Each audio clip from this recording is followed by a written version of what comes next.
Hello, everyone, and thank you for joining us for today's forum on digital interventions and technology in reshaping education and student welfare.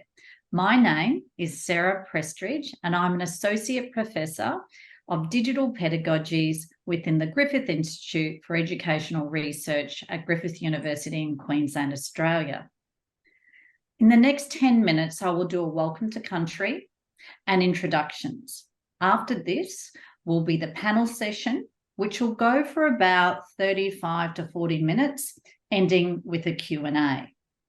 So to begin, I'd like to acknowledge country. Jinjari Jimbalang, that it means hello, my friends. I'm speaking from Meanjin, the city of Brisbane, where my university is at the mouth of the Meerwah Brisbane River. It is known as the place of the blue water lilies. The Yagara and Turrbal people learned how to fish from the seagulls who taught them how to be sustainable.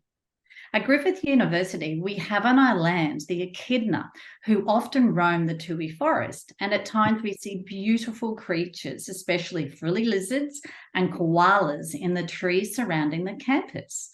I would like to acknowledge the spirits, lands, waterways and animals in Meanjin and pay my respects to the Yagara and Turrbal peoples past, present and emerging, and wonder at the rich knowledges they bring through stories and imagery.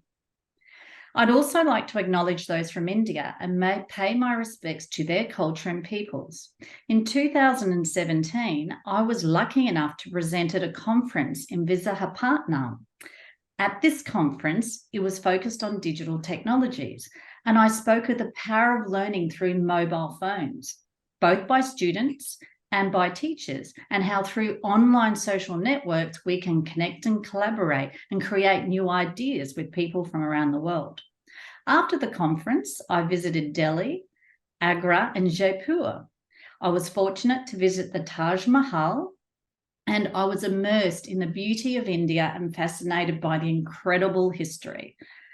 From the lands you are joining us on, please accept my acknowledgements. This is the 5th forum as part of the Australian India Educational Researchers Forum series facilitated by Australia Indian Institute. These online forums provide a platform to showcase research in education disciplines from both nations and explore opportunities for new research collaborations. In today's webinar, researchers from India and Australia will explore ways in which technological advancements are reshaping education delivery, student retention, and welfare. I will introduce our panel speakers shortly, but first, as the moderator for today's forum, I'd also like to share a little bit about my own research focus. My research draws on 30 years in the field of education. I began as a primary school teacher with a keen interest in computers. I was asked to teach in a very low socioeconomic school outside the metropolitan city.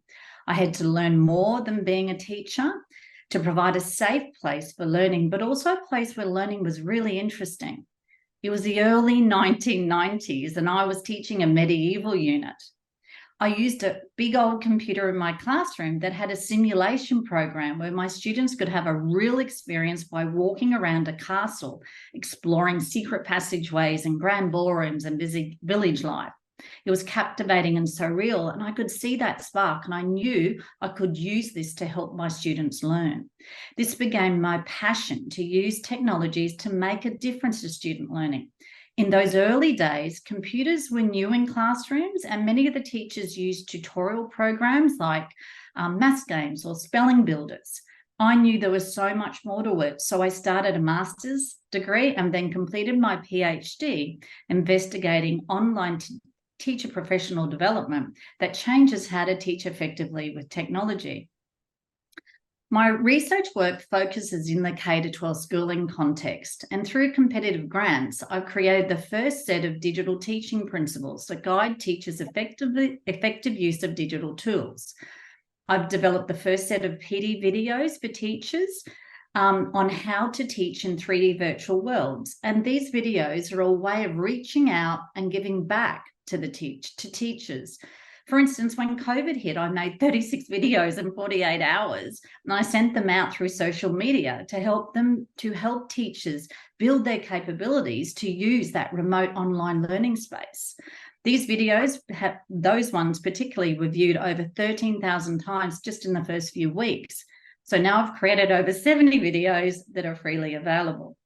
One of the biggest changes that I see in education at the moment is the move online post-COVID. Teachers saw the potential of what students' learning could look like, but now there is a move back to the classroom, and I think we've missed the potential that these learning spaces can offer student engagement.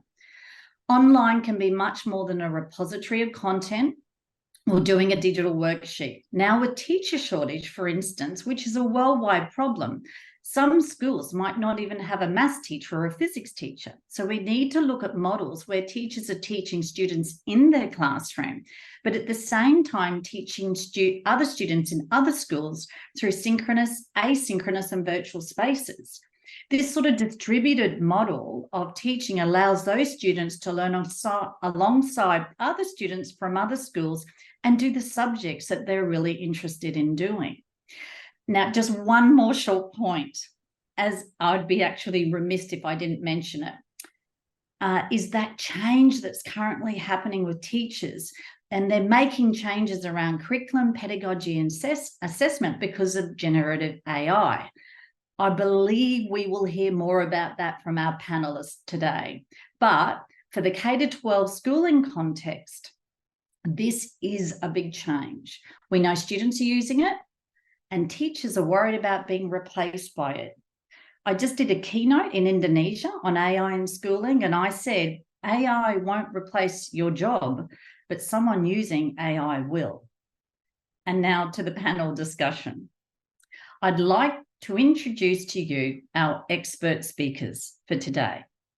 Dr. Ramakrishnan Raman holds multiple profiles. Dr. Raman is the Director, Strategy and Development of Symbiosis International University. He is also the Dean of Faculty of Management at Symbiosis and the Director of Symbiosis Institute of Business Management, Pune, India. His research interests in the area of applied AI and machine learning and the metaverse. So I welcome Dr. Raman. Our second speaker today is Dr. Sayantan Mandal. He is a faculty member at the Department of Humanities and Social Sciences, India Institute of Technology, Jammu, specialising in higher education research and digital education. He is coordinating a national level study on teaching and learning in India higher education at NEPA, New Delhi, and is presently leading a large-scale research project on integrating teaching, learning, and digital technologies in higher education. I welcome Sayantan.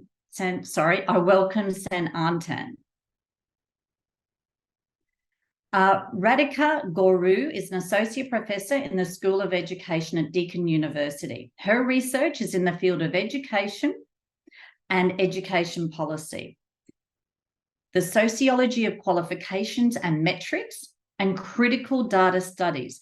She is interested in the social and political lives of data and in how policies get mobilized, stabilized, circulated, and challenged. Welcome, Radhika. Our last panelist is Simon Buckingham-Shum. He is a professor of learning informatics at the University of Technology, Sydney, where he is the inaugural director of the Connected Intelligence Centre. Simon's background is in the human-centred computing, and his current work focuses on analytics and AI and how that can be ethically harnessed to advance higher education. So welcome, Simon. At the conclusion of the panel discussion, there will be an opportunity for Q&A with our panellists. Please type your questions in the panel using the Q&A chat box provided. Please do this at any time during the discussion, and I will draw from these questions at the end. We really do hope to cover as many of those questions as we can. In this forum, our panelists will explore ways in which technological advancements are reshaping the future of education, both at the micro context of the classroom, as well as the macro context of policy making and governance. Issues of access and equity are central to the implications of digital interventions in pedagogy and learning. And we will discuss ways in which India and Australia are reconciling the vision of inclusive and quality education with emerging appetite for digital-driven models of education. These dialogues are more essential than ever, especially in the post-COVID landscape, where remote and flexible modes of learning are bridging some gaps while exacerbating others. Now, I will now turn to the panel and ask them to respond to the 3 provocations, giving each panel member around 3 minutes to respond. So for our first provocation, over the past few years, there has been rapid change in the field of educational technologies.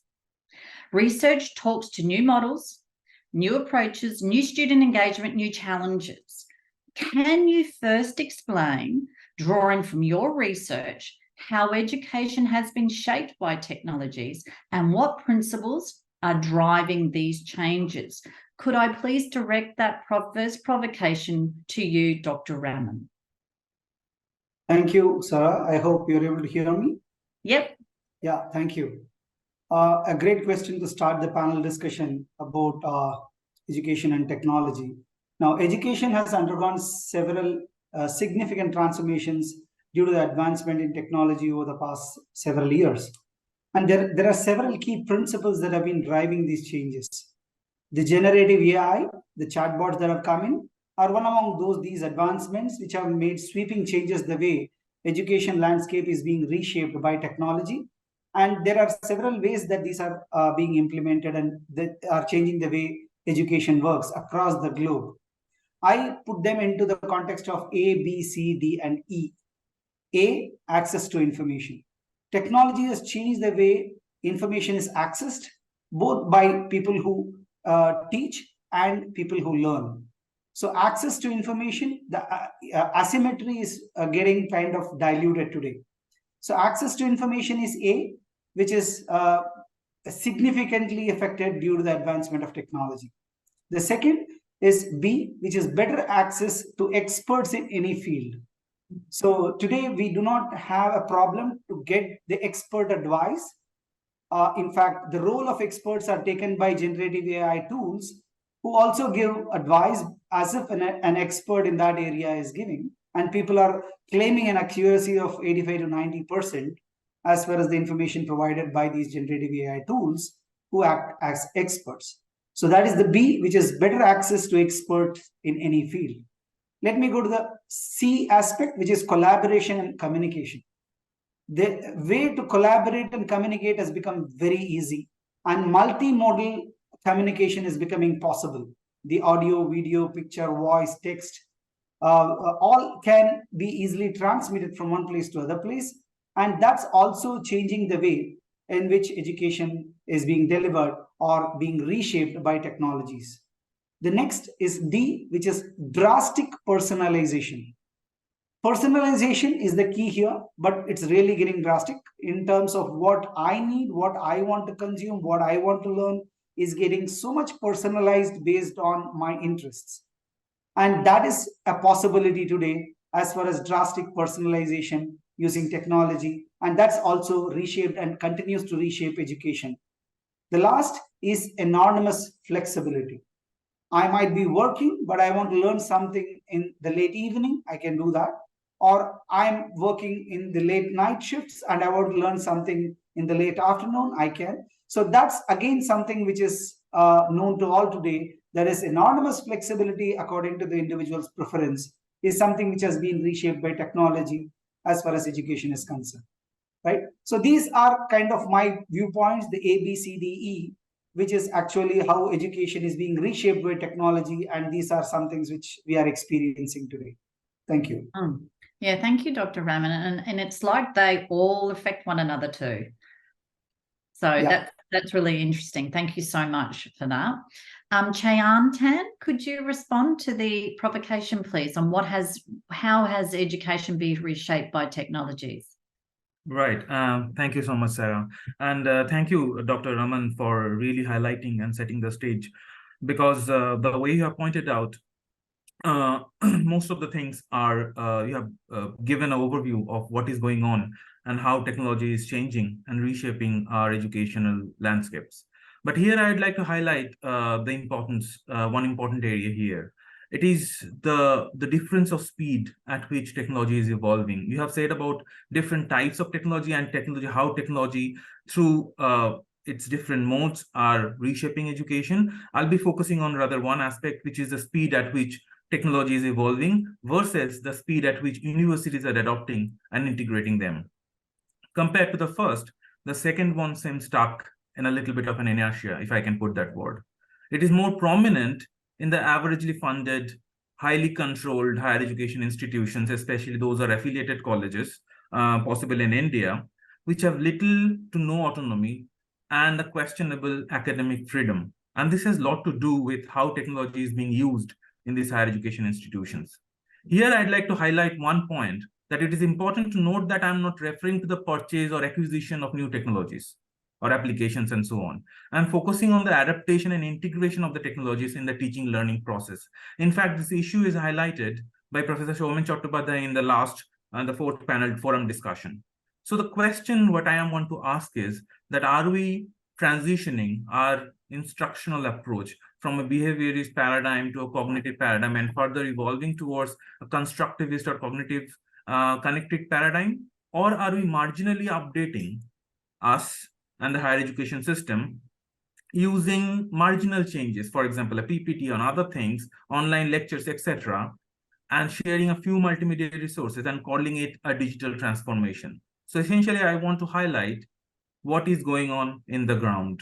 And based on my research for the last 2.5 years, specifically on the digital technologies and previous experiences of 5.5 years on teaching learning, I can tell that in most cases, we are doing the second thing, the latter.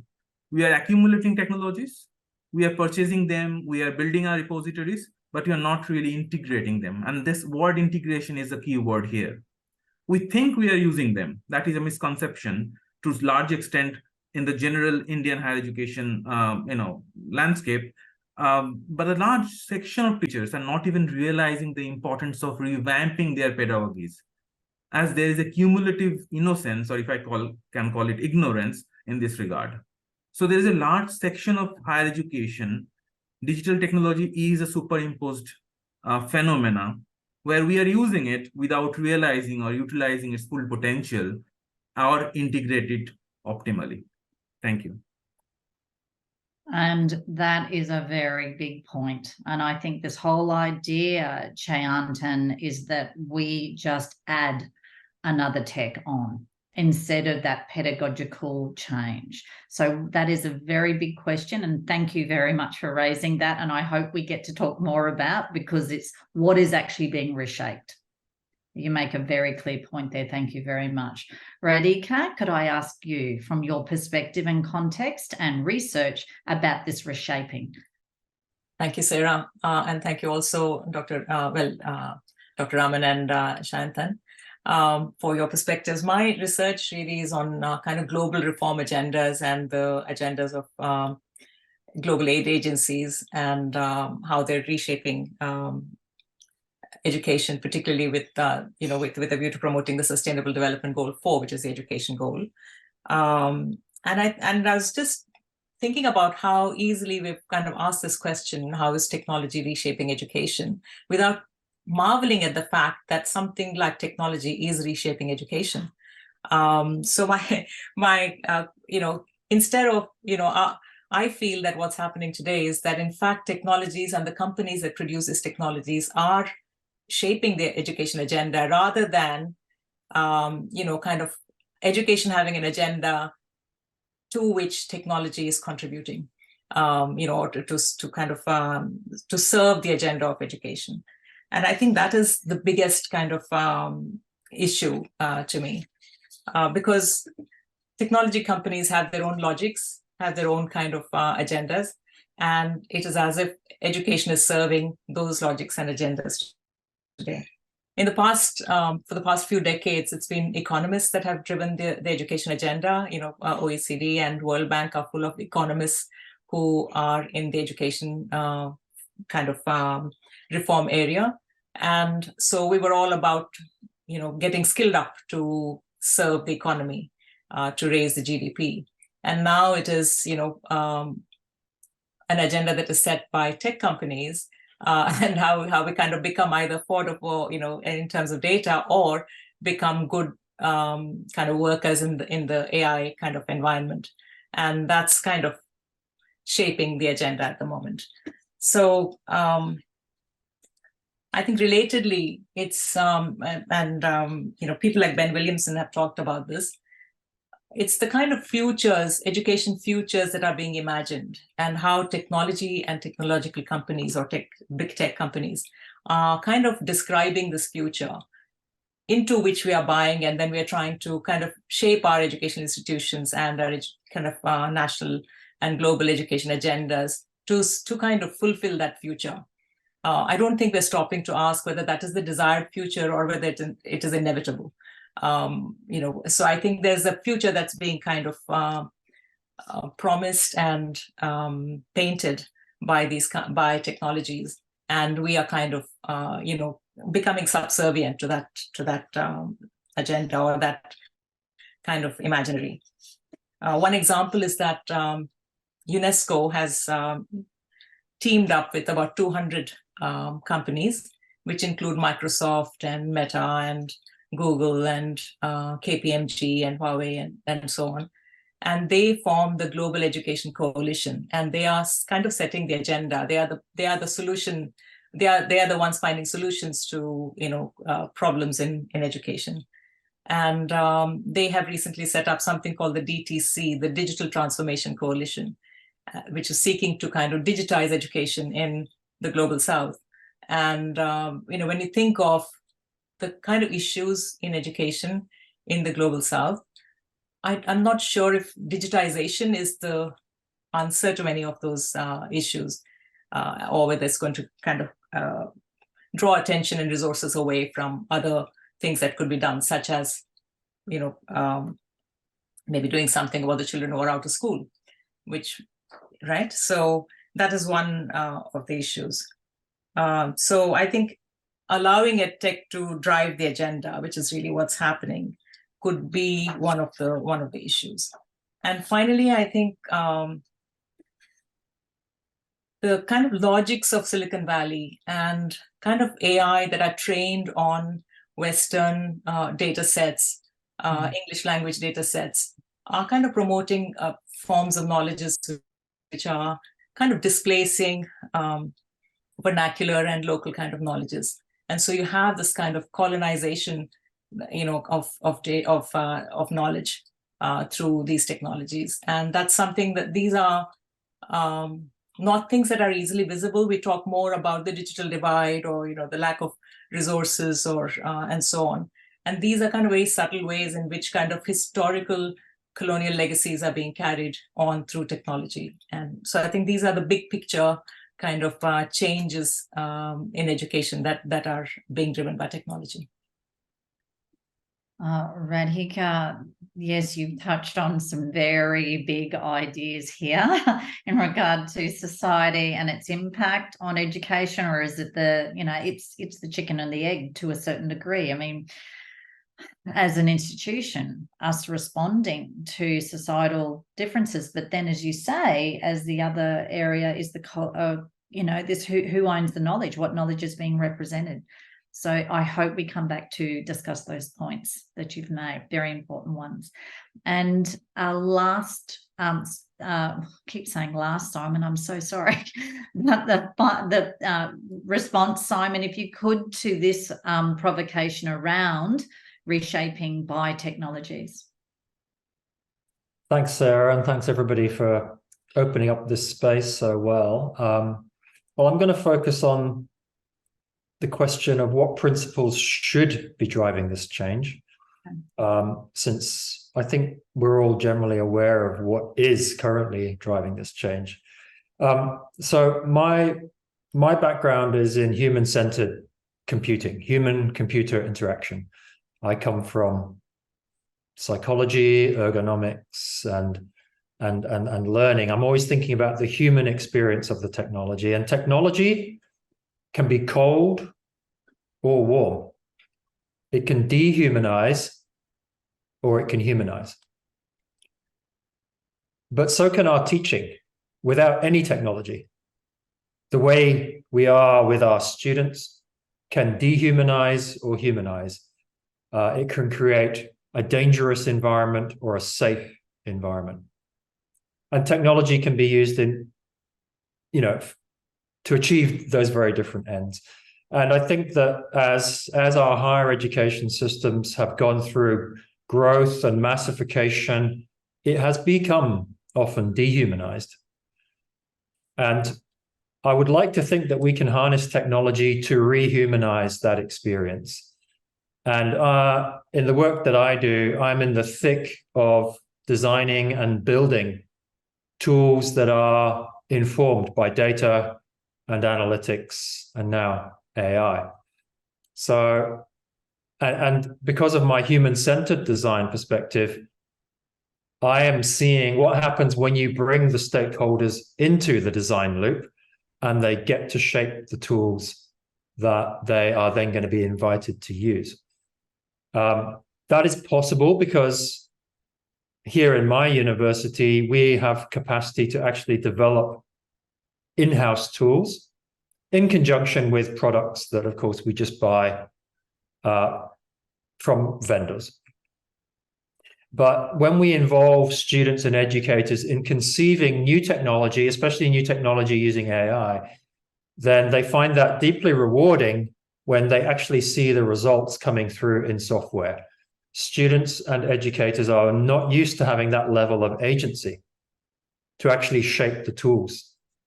And we need to be looking very critically at products and the extent to which they can be contextualized and customized to suit our own local contexts. So that's the sort of first thing I wanted to say about the kinds of principles that should be driving this. I think this picks up from what Radhika was just saying, and I think both of previous colleagues as well, that we want our technology to be human-centered and learning-centered. And as has been pointed out, right now we are seeing the biggest rollout of AI in education in history. And it's coming straight out of Silicon Valley from people who knew nothing about education and are just seeking to disrupt as fast as possible because they believe that generative AI is coming and we need to start getting used to it.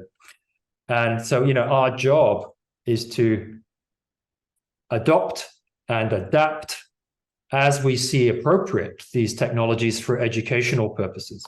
And a lot of my work now is about asking, well, how do we use technology that is data and analytics and now AI driven in ways that are actually educationally beneficial, as opposed to just dropping them on educators and students. So we are studying teacher practice with these tools. We are asking, what does it mean to become literate and fluent with these tools?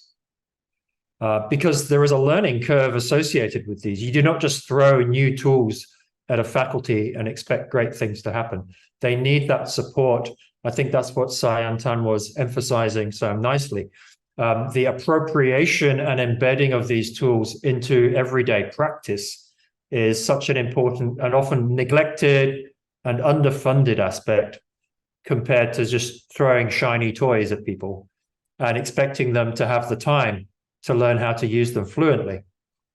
And then they have a bad experience with them, and then it all goes wrong, and then they've been inoculated against the power of the technology that could have been used had there been a proper investment. And we are also looking at literacy of students, right? We can say to them, go use ChatGPT and engage critically with it. Well, what does critical engagement with ChatGPT look like? How do I engage critically with it when I don't even know what I don't know yet? I'm just beginning as a student. And I have this apparently omniscient and very fluent agent presenting me with text that I barely know how to improve on it. We're not empowering our students to actually use these tools. And when I run workshops with students, they are asking, teach us how to use these well. And in my view, we need to learn how to teach them how to do that. That means staff development as well, of course. And we will have failed our students if they're not using these tools to the absolute limit by the time they graduate, and still knowing where they add value on top of that. That will have been a moral failure on our part, but it will also have been a failure on our part if we give these tools to them too early, or they're underprepared, and that actually undermines their foundational learning, because these are students, they're not professionals. And a power tool for a professional is one thing. It's not the same thing as a power tool handed to a child who is still learning. So we need to be handling these tools with great care as well.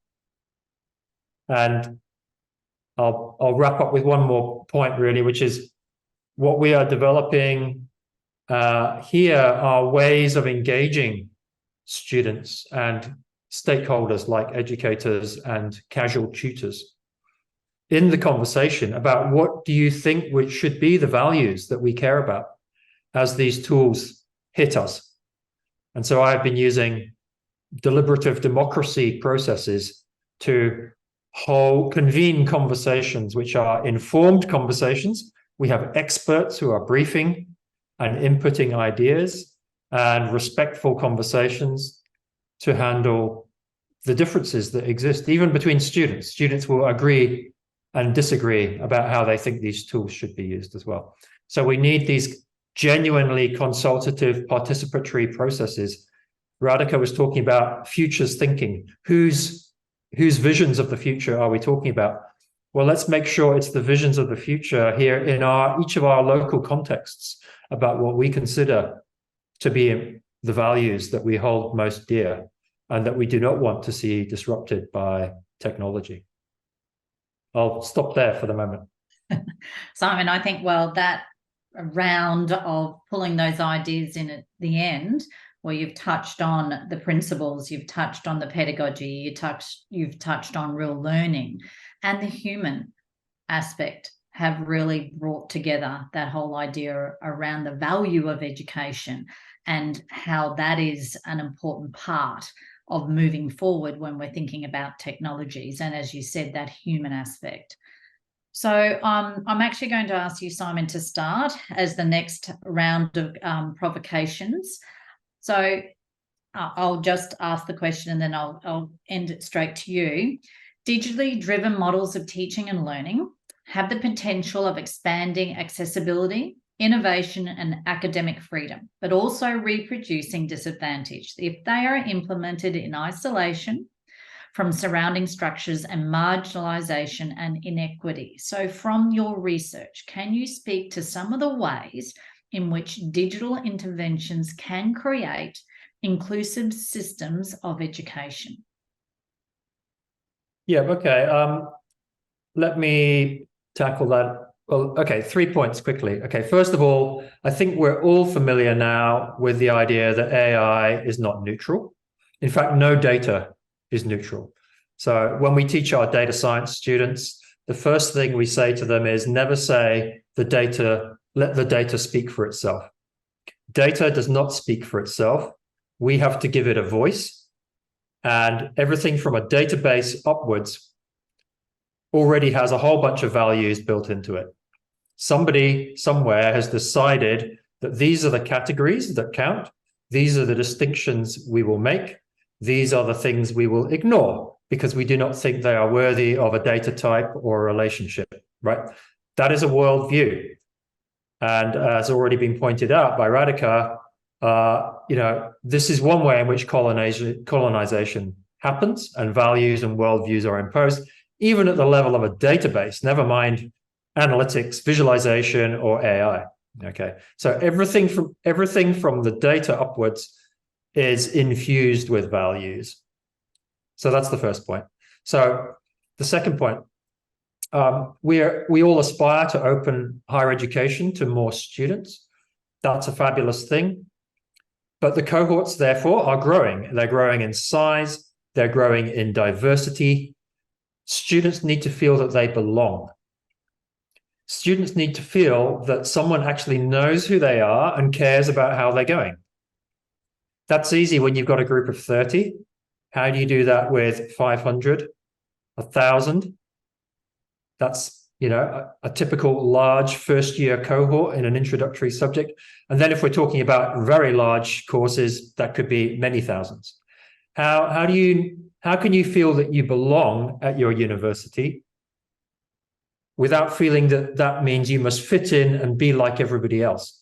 This is the very interesting area and fields of scholarship that people like Peter Felton and others are working in now, about the difference between belonging and knowing that you matter, even if you don't assimilate and try and be like everybody else. So when we think about belonging in Australia, that's going to look and feel different even between different regions. And of course, if we then ask what is belonging like in India, you have at least as much, if not far greater diversity. So belonging is a culturally contextual concept. So this question of belonging, which all the scholarship shows us is important for learning, that for me, we need to ask, what does belonging at scale look like? That's where I see a role for technology, and we are starting to talk about belonging at scale and how we develop learning analytics that assists teaching teams in connecting with students and maintaining that level of belonging. And an aspect of that is feedback. How do you give personalized feedback? Dr. Raman was talking about radical personalization at scale. But how do you give personalized, differentiated feedback at scale to 1,000 students? It's humanly impossible without technology. And so that's a huge opportunity for learning analytics to inform and shape feedback at scale. And that's something that we are now deploying here at UTS, with thousands of students receiving personalized email messages based on what they are or are not doing in their courses online. Okay, I'll pause there. It's hard to follow, Simon, because there are so many good points that you've made. Now, I'm just going to ask people to throw questions into the Q&A chat, because we can work with, because we're bringing up a lot of different ideas. So I know that it's really important, some of these topics, and I feel like to a degree we're rushing through. So please put the questions in the Q&A as we go. But look, coming around belonging, feedback at scale, understanding the non-neutral system, they're all part of really understanding what we mean by inclusive systems of education. So thank you, Simon, very much. Now, Radhika, would you like to respond to this question? Thanks, Sarah, and thanks, Simon, for starting us off on this round of questions. Of course, when we can't ignore what we learned during COVID and the ways in which technology was harnessed to kind of minimize interruption to schooling, to continue education during lockdowns, and all the innovation that took place. Now, there I'd say that I remember reading in New South Wales, I think, the digital divide in Australia itself becoming very apparent during that time, and of course globally as well. So it's not, inequities became very much more starkly visible during COVID in terms of technology. But also at the same time, we saw some very brilliant and interesting innovations and innovative uses of technology happening during COVID. I know Amanda, who's in the audience today, Amanda Gilbertson, has done some work along with my colleague Joyita Day, looking at how mobile phones were mobilized in India by teachers, even with students where the family might own only one mobile phone, but that was kind of put to brilliant use. Neighbors helped out, with limited amount of data, with limited amount of time available on phones and so on. So there's, I think, a lot of innovations occurred there that might be continued, to explore how they could be used to increase reach and access. I think there's also maybe more things that we can do, particularly for students with disabilities, that we have not probably done enough, work with on technology. But on the bigger picture stuff, there is an organization called EdTech Hub, and one of the things it's doing is to develop principles for decolonizing data, decolonizing EdTech. So it's developing principles like the ones Simon's talking about, of kind of participatory forums where the people to whom technology will be done will not be passive recipients, but will be actively kind of informing the developments. Also where maybe diverse data sets will be used to train machines or train AI and so on. So those are other ways that the other kind of innovations that are happening. I remember some years back, actually, in Bangalore, visiting a place called Jaga. Jaga literally means place. And what it was some NGO had set up a bunch of computers, and it was a space where students could come and kind of co-learn, accessing MOOCs. So the idea was that these MOOCs and stuff are available, but they may be accessible in terms of being able to watch or access the material, but they may not be understood very well by everybody because the language is different and the content is complex and so on. So rather than students accessing this in isolation, they were providing physical spaces where they could support each other in accessing those and putting them to good use. So there are lots of I think innovative ideas that are kind of emerging, particularly in the global south, that I think would be a good thing to look at. But I was also thinking about who owns these platforms on which most of these technologies are running, and what would happen if they could be state-owned rather than owned by private companies. And how might that actually change the ways, kind of limit the exploitation or limit the extraction of data and so on that are part of the problem that we're currently experiencing. Finally, yesterday I was in a forum run by NORAG, and there's a lot of talk about something that Simon alluded to as well. Somebody is asking, what about teaching students to be, critically kind of literate, AI literate, or having this kind of a data literacy. And the response was that that's the kind of literacy is what the tech companies are wanting us to have, in using their data. So I think the word critical is, really important out there to add. So to limit kind of where students can understand to what extent it's actually kind of exploitative or imposing a different world kind of.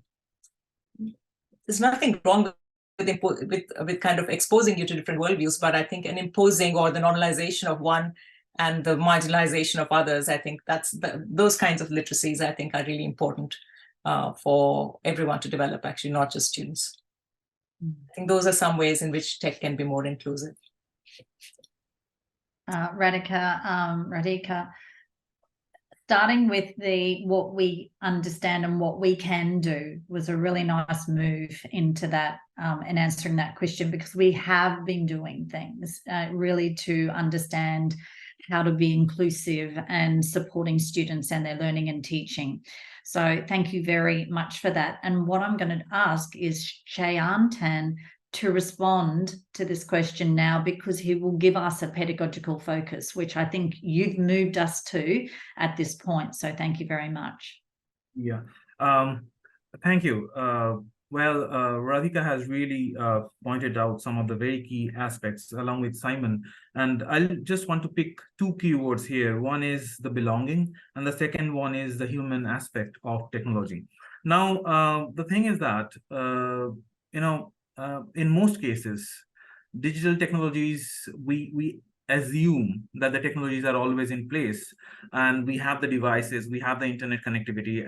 But Radhika pointed out correctly that in Indian situations, especially during the pandemic, not many households have more than one mobile phones, and some households didn't even have any. So their students really suffered up to a point, and they had to purchase it somehow. So just having the technology, they could access the online classes, or teaching and learning could continue. So I'd like to give you two examples, one in a micro scale, one is a little bigger scale, of how just having the access to technology could actually change the whole situation. Because if we look at the prerequisites, this kind of having the technologies and so on, they may sound obvious and ubiquitous in the context of a, let's say, a developed country or an elite higher education institute. For example, in IIT, we have the tech, but that's not the reality in the outside IIT. Then the colleges nearby may have a very different situation than that where I'm situating today. So the thing is that for my research, for the research on integrating teaching, learning, and digital education, we have been doing this study for 2.5 years in 30 plus higher education institutions in northern part of India. And for that, I had to travel to all the higher education institutions. And I'd like to highlight just one of them at this point. And then I'll come to the second example. So for this research, I traveled to the remotest college in India, which is located in Janskar in the Ladakh Union Territory, which is the northernmost region of India. There was no mobile connection until 2018. And though no mobile internet in 2020, I'm not saying having the internet access or on your mobile, there wasn't any internet connectivity in that region. However, that changed in 2021 when the fast mobile internet towers were installed. And it kickstarted the remote teaching learning in the most isolated place in India. It also solved the problem of continuing teaching learning during the 6 or 7 months of long winter, where the temperature goes like -20, 25, or even lower in some times, and it stays frozen for the 6 months of the year. So students obviously are not expected to come to higher education institution in these harsh conditions, and there was no technology until 2021. And after that, it provided an avenue for them to continue teaching learning. It became an inclusive effort just by having the access to technology. So having to overcome the geographical barrier is the focus here. The second example that I'm going to give is from Kashmir. Of course, all of you probably have heard about the name Kashmir for different reasons. That is my second study area. A long gap in higher education. That means if you're staying at home for too long, there is no university, it's shut down for some reason, and in that case, the COVID was the reason. That means that could end the road for education for many female students. Their patriarchal families would generally marry them off, thinking that they are sitting at home. That means they're not serving any purpose or whatever. They're not doing anything. So most cases, without their consent, they will marry them off.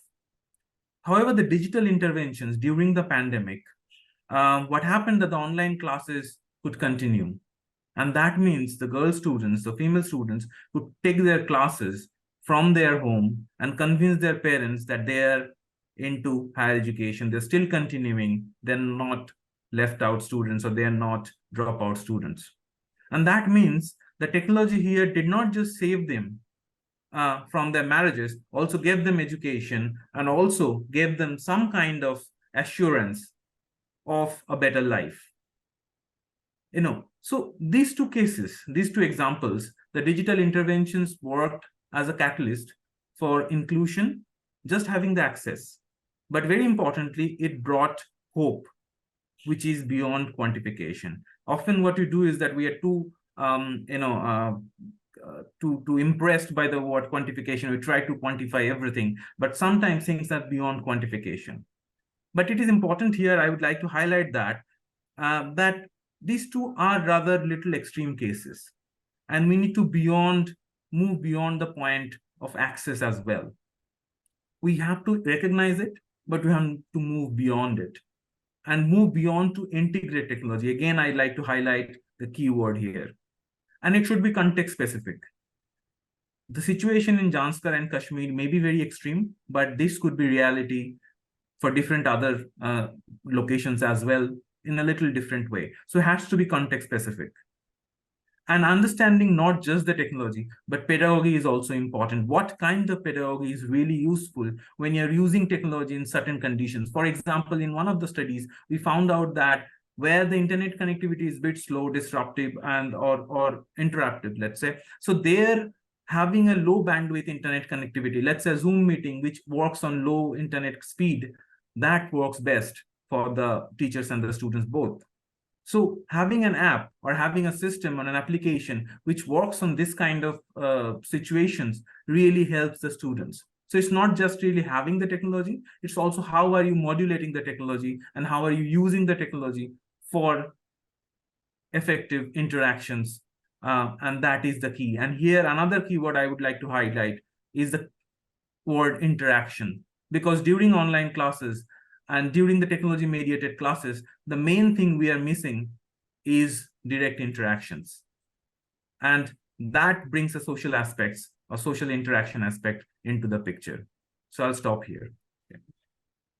So many things you have talked about here, Sayantan, and I really like that you brought in association to access, hope. That was a really good way of conceptualizing it, not just being the delivery of the technology, but it was more than that. And in our chat channel, the Q&A channel, there's been some discussion around those moral dilemmas, and you were touching on that when you were discussing this idea of hope, but also differentiation, being able to actually design for different learning engagement requirements. So thank you so much for those two very key points. We're going to turn now to Dr. Raman to respond to this second question around inclusive systems. Thank you, Sarah. I think the question was ways in which digital interventions can create inclusive systems of education.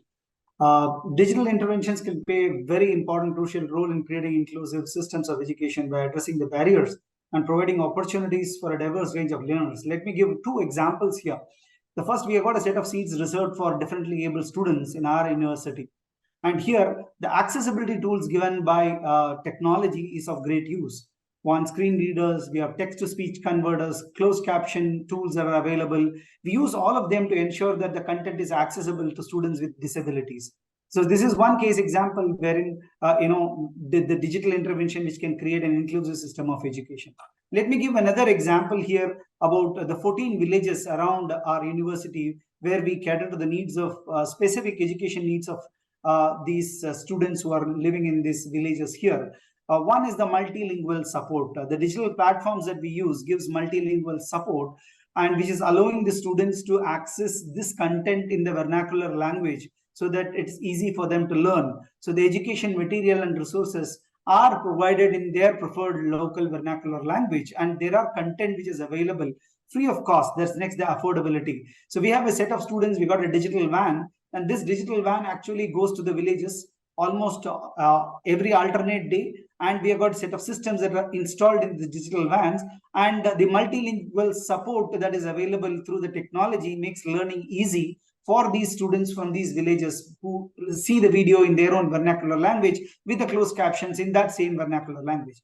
Next comes the affordability. It's made it affordable because these digital interventions which have open educational resources, OER as we call, and free and low cost courses that are available is actually removing the financial barrier for us to go and provide the content for these students who are located in these villages here. So these are the two examples that I thought I can go and quote here, where we are implementing the digital interventions in creating an inclusive system of education, so people who can't afford it or possibly can't travel to the city to possibly access content and education. Yeah, I agree. And, thank you for raising those very, very important points, Dr. Raman. Maybe what I'm going to do now is we do have a third provocation around ideas on synergies and research collaboration in this area. But I think because we're short on time, I might turn to the Q&A if that's okay with everyone.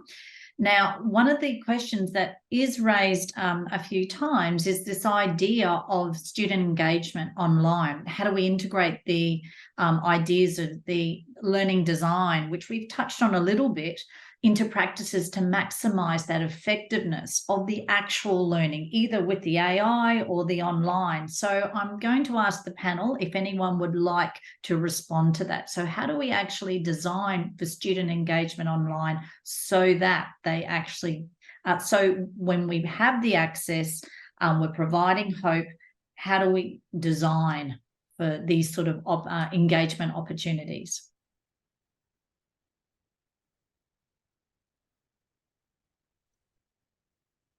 Would any of the panel members like to respond to that question? Well, I can kick things off. I used to work at the Open University in the UK, which some of you will know. There's 200,000 students online, and so the discipline and the field of knowledge around designing good online learning is a whole field in its own right. And of course, when we moved into COVID, we did not see outstanding online pedagogy in action. We saw emergency pedagogy in action, with educators doing their best, but many of whom had not designed their material to be taught online and had never done this before either. So it gave online learning a pretty bad name, actually, because, of course, it was a poor experience compared to what you might have had from an academic who is used to teaching face-to-face. So there are so many principles around the pedagogy of good online learning that there are books and books and journals about this. So I'm not sure really where to start, but yeah, there's just so much out there. Yeah, I think, Simon, that's an interesting idea. A statement making where when we first went online, we transferred classroom practices, and online is different. I often talk about it as apples and oranges. Things that happen in the classroom happen because students are used to those sort of type of practices happening, walking in, sitting down, opening the activity up. But when you're online, you have a different culture to engagement online. And what we see a lot of is that the online tends to be that repository and the interaction happens in the classroom. But if we want interaction and, say, as you were saying, student peer-to-peer feedback, or feedback to support, that formative feedback, which is critical to learning, then we need those kind of practices online. And I think that we are shifting around thinking about the importance of student engagement online. Now, we have probably time for just one more question from the chat. And so I'm just going to go to the last question. Technology is the product of a modern society, and it has now essentially become a debate between believing in the technology for educational change and non-believing in the same. Also, like sort of almost like a matter of religion, with no space left for non-believing, almost for the corporate front and the modernality front as well. So how do we take the question of technology for educational change forward from the goals of educational change itself? That is a great question. And I might first turn to Radhika to respond to that. So how do we take the goals of educational change itself forward to support change in practice? I agree. It's a great question. Yes, very much so. The roots of technology are very much associated with modernity. And it is the case that it is, they're kind of very polarized debates. Technology is all bad and evil, or technology is all good and wonderful. And like many other polarized debates, it's very hard to bring the two kind of sides together, to sit down and work together. And I think it is that difficult task that needs to happen. I don't think technology companies will be necessarily the champions of, having to dilute their agendas. So I think it will fall upon education experts to kind of work work towards that. And governments. I think it's very, very important for international kind of intergovernmental agencies, aid agencies, which control a lot of the agenda, the money, particularly in the global south. I feel in the global north, there is the freedom, there is the luxury of trying to see, you know, how do we actually harness technology to our purposes. But I think in the global south, that's a much harder thing. What is encouraging, though, is that, I mean, I'm right now working on a little project with colleagues at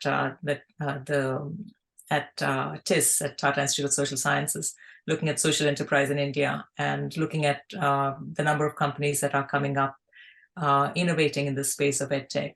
And it is amazing. It's like, you know, hundreds of kind of innovations that are going on, which might provide an answer in some ways to a response to kind of the to big tech, where you have small tech, and small tech might be the way to kind of ensure that there is a collaboration and there is a serving of the education purpose.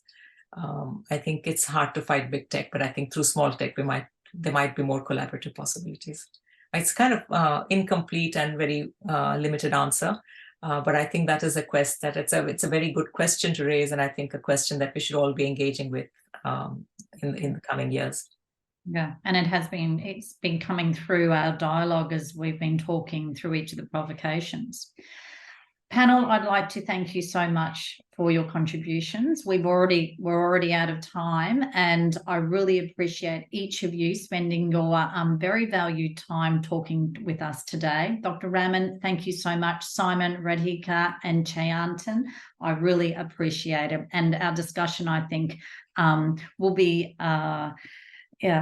lead to many different research opportunities. So thank you for attending today's forum, everyone, on digital intervention and technology and reshaping education and student welfare. I want to express my gratitude to everyone here, and we hope that this has successfully facilitated some more knowledge sharing on this very important topic. The forums are delivered in partnership with the Community of Associate Deans in Research, Melbourne Graduate School of Education, Zahir Hussain Centre for Educational Studies, the National Institute of Educational Planning and Administration, Symbiosis International University, and are supported by the Australian Government Department of Education. Today's session has been recorded and will be made available on the Australian Indian Institute website. I encourage you to visit the website and register for future forums. We will also be distributing a post-webinar survey and would greatly value your participation in it. In closing, digital technologies are evolving, but it is the human relationship with other humans through technologies that are revolutionising education. Good night, everyone, and safe passage. Thank you.